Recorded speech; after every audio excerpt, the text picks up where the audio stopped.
Pessoal, dando continuidade, então, nós já calculamos o volume inicial multiplicando as três medidas. A temperatura inicial é essa daqui, 20 graus Celsius, sabendo que o coeficiente de dilatação linear, pessoal, o que aconteceu aqui? Quando ele é linear, quer dizer que é aquele alfa. E agora eu preciso do gama. Então, eu tenho que fazer duas vezes aquele valor. Perdão, gente do céu. Perdão, duas não, tem que fazer 3 vezes aquele valor, certo?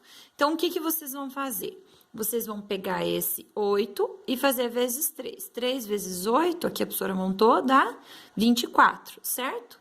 Então, esse é o valor do coeficiente volumétrico ali que nós precisamos, tá bem? Aí eu continuo. Determine o volume final do objeto se a temperatura é 120 graus Celsius. Então, o que vai acontecer nesse aqui, pessoal? A professora puxou os dados aqui para cima. O volume inicial é o 6.000, tá? Porque nós fizemos a continha aqui embaixo, ó. 6.000 é o volume inicial, porque nós calculamos a multiplicação dos três valores. O ΔT é 100, porque é 120 menos 20, tá aqui no cantinho. Aí, o coeficiente é 3 vezes o 8 que estava aqui, por isso que dá esse 24, e continua o 10 a sexta, e eu quero saber o volume final. Faço a equação com essa equação aqui, né? Faço a aplicação dela. Esse vale 6.000, esse vale 24 vezes 10 a sexta, negativo, e esse vale 100. Multiplico esse vezes esse, dá esse valor gigantesco aqui, tá? Vezes 10 a menos 6. Então, ele vai andar 6 casas, a vírgula tá aqui. 1, 2, 3, 4, 5, 6. A vírgula fica aqui, que dá 14,4 centímetros cúbicos. Mas ele quer saber o volume final. Esse é o valor do ΔV, repete o VF, abaixo o VI, certo? Aí, o que vocês vão fazer? Esse tá negativo, passa para o outro lado positivo. Então, a resposta final correta é esse valor de V, 6.014,4, ok, pessoal? Continuando nossa aula, vocês vão virar lá na próxima página, e nessa próxima página vocês vão perceber que vai aparecer o exercício 5. Questão do Enem, inclusive. Durante uma ação de fiscalização em postos de combustíveis, foi encontrado um mecanismo inusitado para enganar o consumidor. Durante o inverno, o responsável por um posto de combustível compra o álcool por 50 centavos o litro, a uma temperatura de 5 graus Celsius. Para revender o líquido aos motoristas, instalou mecanismos na bomba de combustível para aquecê-lo, para que atinja uma temperatura de 35 graus Celsius. Sendo o litro do álcool revendido a 1,60. Diariamente, o posto compra 20.000 litros, esse é o volume, ó, a 5 graus Celsius e os revende. Com relação à situação hipotética descrita no texto e que o coeficiente de dilatação volumétrica, então esse já está certo. 1 vezes 10 a menos 3, desprezando o custo da energia gasta no aquecimento do combustível, o ganho financeiro que o dono do posto teria devido ao aquecimento do álcool após uma semana de vendas estaria entre. Pessoal, então o que acontece? A equação é essa nossa aqui, tá?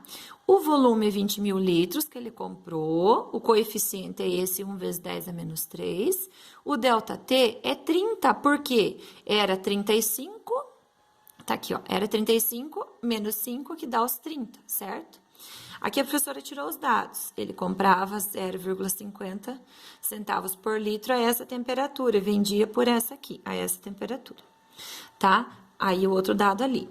Aí continuando, 20.000 vezes 1, 20.000 vezes 30, dá esse valor gigante aqui, repete a base 10. Se ele está elevado a 10 a menos 3, você anda 1, 2, 3, vai cortar esses daqui para sumir esse daqui.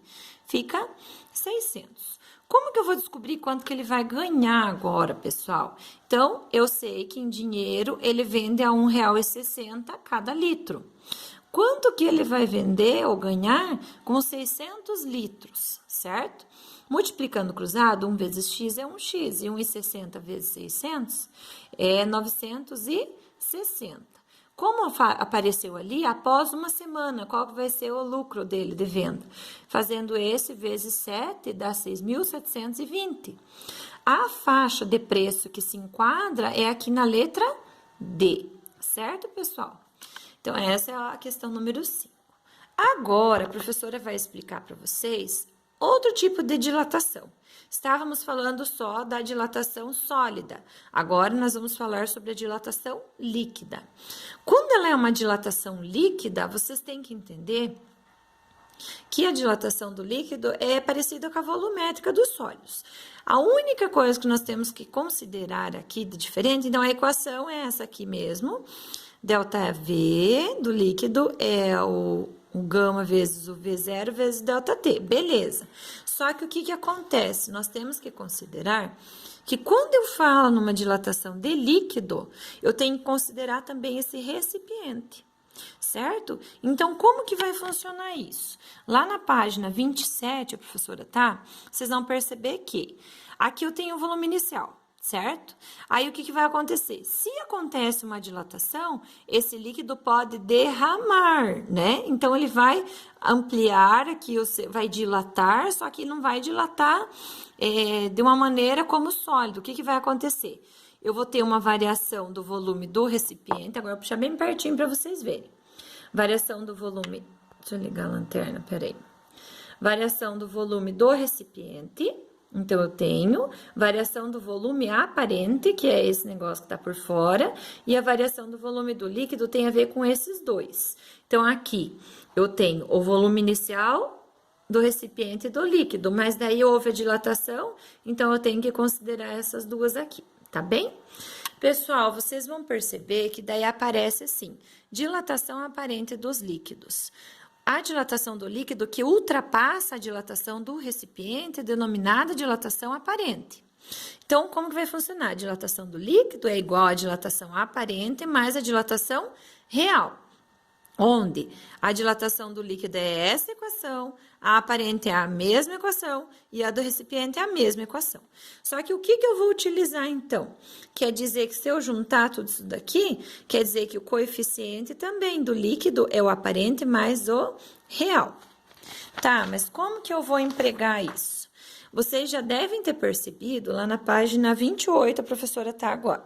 Vocês já devem ter percebido que quando a gente coloca garrafa de vidro e PET cheia de água ou refrigerante, se nós esquecemos, ela quebra ou se rompe. Por quê? Acontece uma dilatação anômala da água. O que é essa dilatação anômala da água? Quer dizer que o volume vai aumentar assim como a temperatura.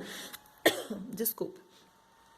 Então, o que acontece? No entanto, algumas substâncias, especialmente a água, tem um comportamento diferente do normal, denominado dilatação anômala, certo?